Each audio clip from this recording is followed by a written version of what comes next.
Welcome back to the program, everyone. I'm sitting here today with Maria Tan. Maria, thank you for being part of the program.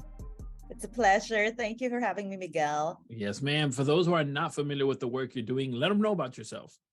So my name is Maria. I'm known as the business coach for Misfits and the creator of the Manifest and Multiply Money Map. Now, before coaching, I was in consulting, and I have helped more than 1,000 leaders across the globe to create a brand, to create a success in their own way. And I know we hear that a lot, right? And I'm sure this short video will go through what it really means. So that's just me. You started selling trinkets at the age of 6. Yes. Yeah. So we talk about the entrepreneur mindset, the entrepreneur spirit. You had it very early on. Is this something that your parents or your circle nourished? How do you start selling trinkets at the age of 6? Well, I am from a family of entrepreneurs, but the trinket route wasn't because it was encouraged. It was more of, I was the only girl in among my cousins, and we would be taken to arcades. Back then, you put those coins, and now it's a little different, but back then you have those coins and you play games and you have the tickets come out. And for me, I love that feeling of ding ding ding ding ding, that kind of the tickets coming out, and everybody, like every cousin will have our own budget for our coins, right? But I'm a girl, everybody's a boy. So they'd be playing basketball, and they'd be playing, like, I don't know, this motorcycle and these cars. And, those games are much longer, right? And I wasn't interested in that. The only thing that I was interested in was getting tickets. And, I was looking at what is the game that would give me the most tickets. And I found this game that's like, I don't know, I don't even know what it's called, but, there's like a light going around. And then once you hit the jackpot, it's like 100 tickets. But that's really fast, right? Because, that's where you go hit and miss. It's either you get 1 ticket, 5 tickets, 10 tickets, or the jackpot, right? Sometimes 100, sometimes 500. But because it's all about that hit and that slap, and just imagine, right, Miguel, my 10 tokens are gone so fast. When you're kids, nobody cares, right? Okay, well, you finished your coins, your budget. That's on you. That's not on us. We don't care. And I'm just there sitting on the sidewalk, and I'm like really, really feeling bad about myself. And I started looking at. We were millennials, so it's a different time back then, right? Like, I'd have these gifts from my mother's friends, my big family, and that I didn't like. So I started selling them. I started selling them so I'd have enough coins to buy my tokens for arcades. And, by the time I'm done, my cousins are done too. Everybody's happy, right? Like, because nobody's going to give me. So, going to mindset, right? As a child, for me, business was really about opportunity. It was opportunity. It was exchange. That's it. It's as simple as that. There's a demand, there's a supply. At that time, I don't have any supply of tokens. I have a big demand of, I really want to enjoy my time here. And then I go home, I see those trinkets, I see those dolls, I don't see those stationery. And you know how elders are, right? They try to give you the things they think you should. Right. And you hate them. So, so I just started, I had supply of things it's really that kind of sense. It may be on one end, maybe it is in my blood, but on the other end, it was just, for me, I'm just the person that goes for what I want from young. And I found a way to get my tokens and enjoy my time and get my tickets too. So obviously at the age of 6, the focus is tokens. but how do we turn this? How do we turn this into 18-year-old Maria, who is now consulting businesses? Because oftentimes, individuals, regardless if they're old or young, they have the idea of, I can't consult, I can't lead, I can't coach. How do you get to that point that you're now consulting other individuals on being able to accomplish their goals? I started consulting actually a company, not individuals. Okay. So back then, like because I was still a student, right? So my Mhm. market was Mhm. my classmates, the teachers, everybody knew me in my school.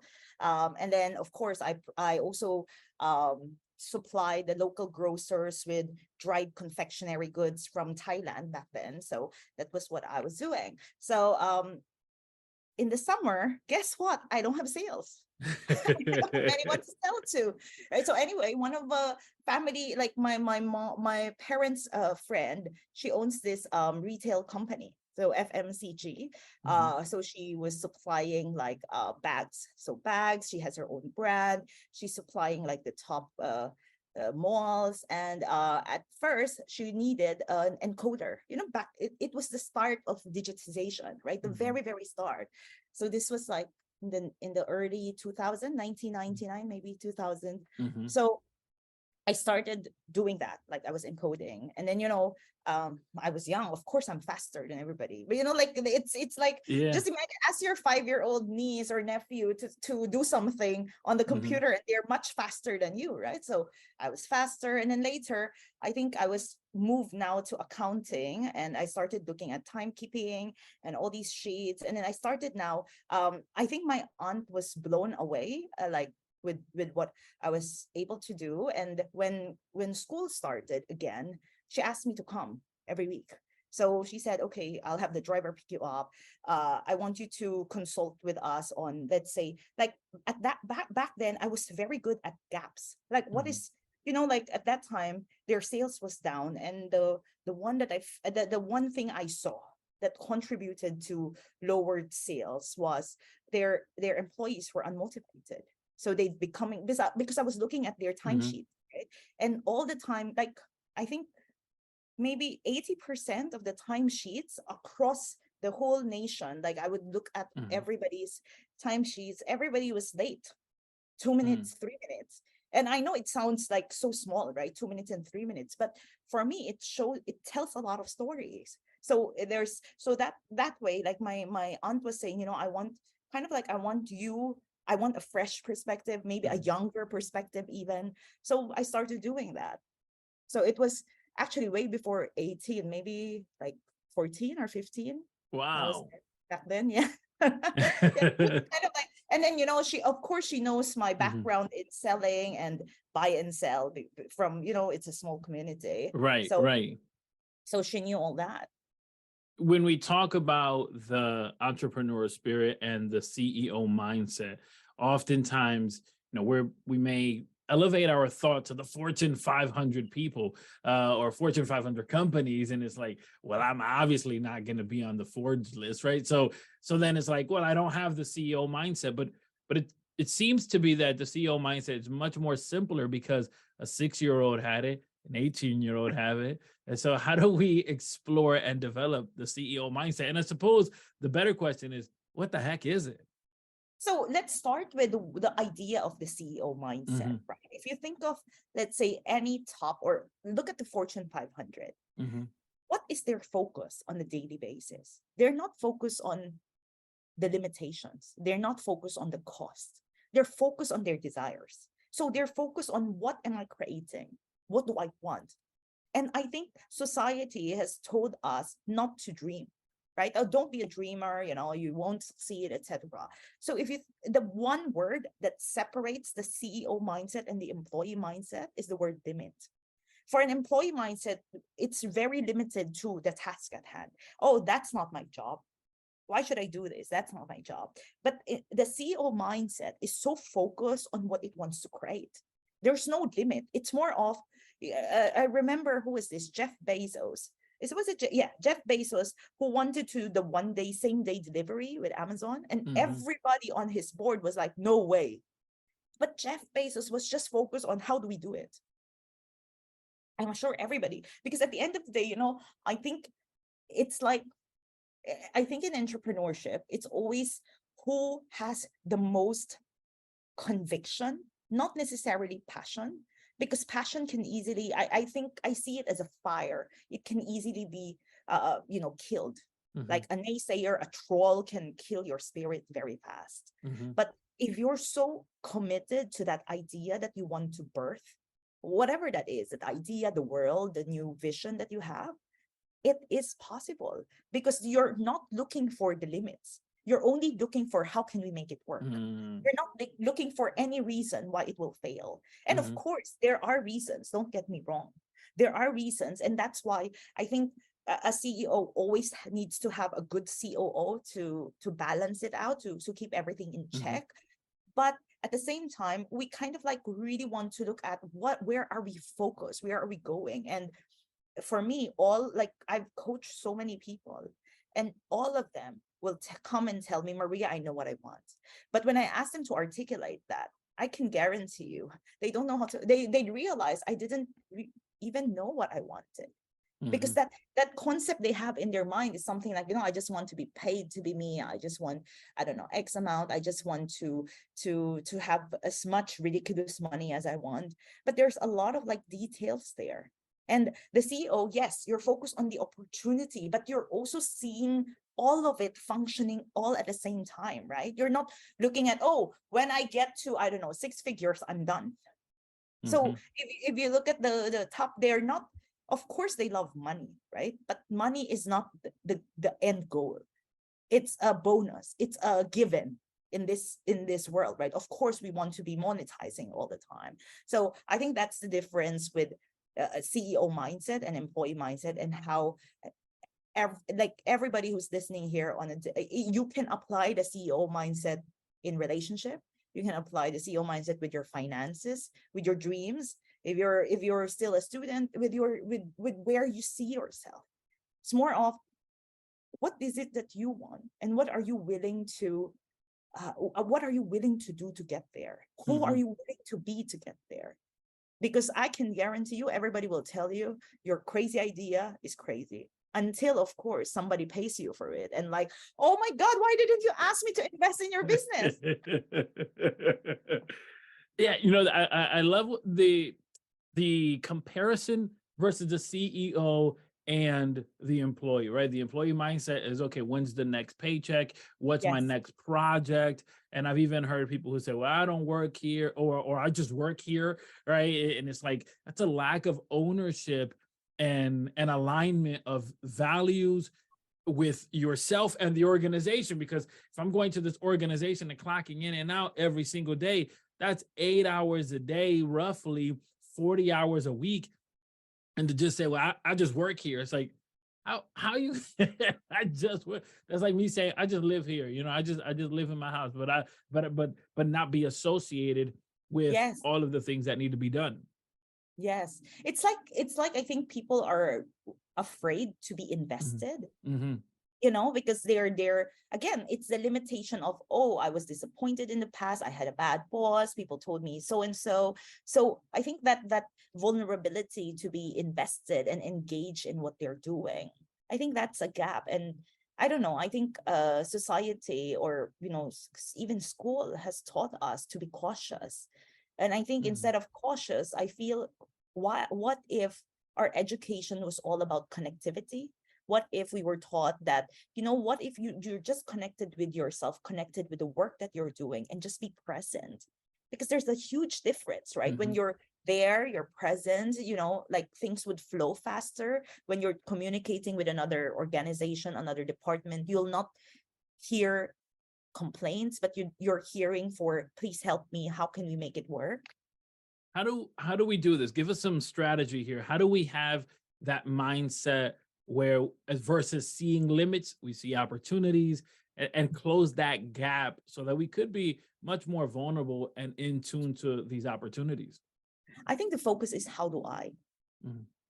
Okay, not I think most of the time, people, and I'm sure at first, when they first hear it, they will say, no, that's not me. But what I've seen is people are so easy to judge others, easy to judge situations, and people are so easy to kind of like say, no way, right? No way, no way, that's not going to work.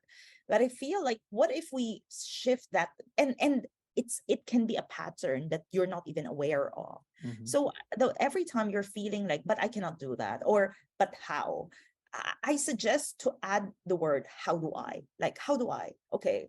Oh, I want, let's say, I want an extra 20% income increase. Okay. Mm-hmm. And of course, the doubt, the devil in your mind will tell you, no, you cannot do that, blah, blah, blah, blah, blah.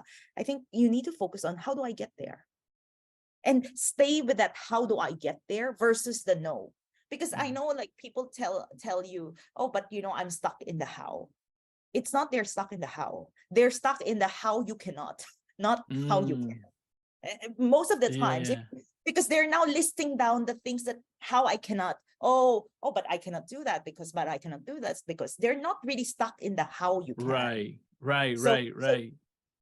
So, Yeah, so, that's so interesting because it's like they're not stuck in the steps that are required. They're just stuck yes, in those limit mindsets of yes.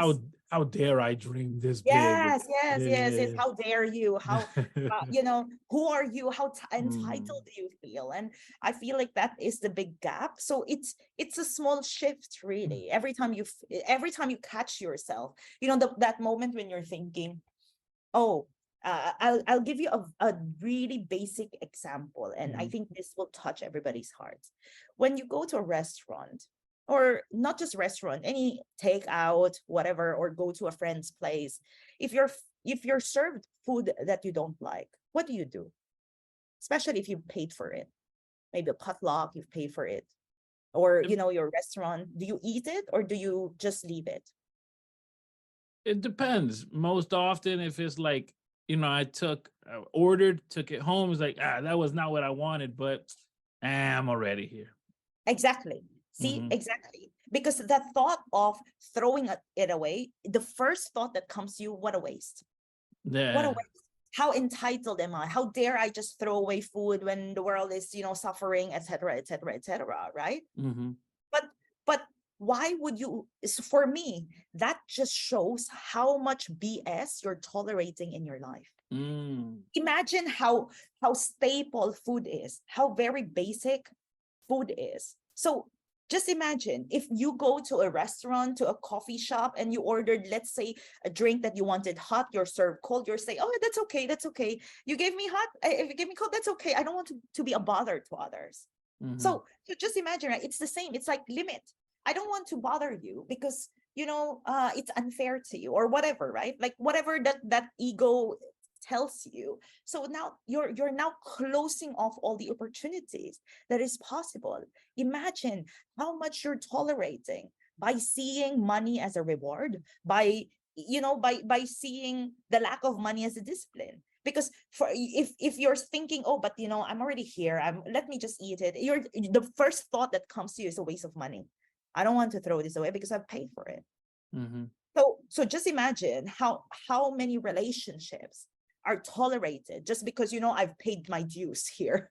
Even though I'm not happy in this relationship, let me stay in this relationship because I've already invested a lot of effort in Hmm. it. So instead of looking for ways to not necessarily fix a problem, but to get to a point where you feel satisfied, right? Like maybe asking the restaurant to see, is it possible for you to replace? I'm not happy with this. Just to express your feelings. You Hmm. tolerate it and you tolerate it until what? You're sick, the marriage is sick, the relationship is sick, the friendship is broken, because you did not dare find that opportunity of growth, find that opportunity of like saying, I'm not okay with this food.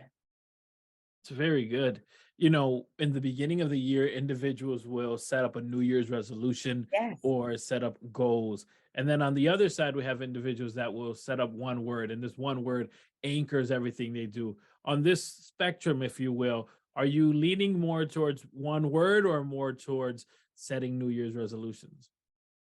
For me, I think I always look at how my intention for every year is simply a little bit better than last year. Let me not recreate my patterns from last year. Because at the same time, of course, we have goals, right? So we just look at the facts. So what did I make last year? What did I achieve last year? I want a little bit more than that. That's it. Mm-hmm. But more than that, I think I want the person of me. How do I respond more positively to what what life throws at me? Because at the end of the day, shit happens. I'm sorry. I don't know who will tell us, like shit happens. I think all kinds of BS can be thrown at you. You can be trolled for every single thing, the way you look, the way you sound, the way you, I don't know, your nose, your mouth, how slim you are, how fat you are, you're not the type of, you're Asian but not the typical Asian, everything, right? Like it would be. So for me, it's really about how do I manage my own emotions? How can I manage my own stress? How can I be the person that I still like looking at the mirror? Awesome. So if you could, because I know that you said you lean more to just making those goals and those incremental changes to be a better you. But if you could have one word that encompasses all your life's work, what would that one word be? Difference. For those who are connected and want to get connected with you, how could they do so?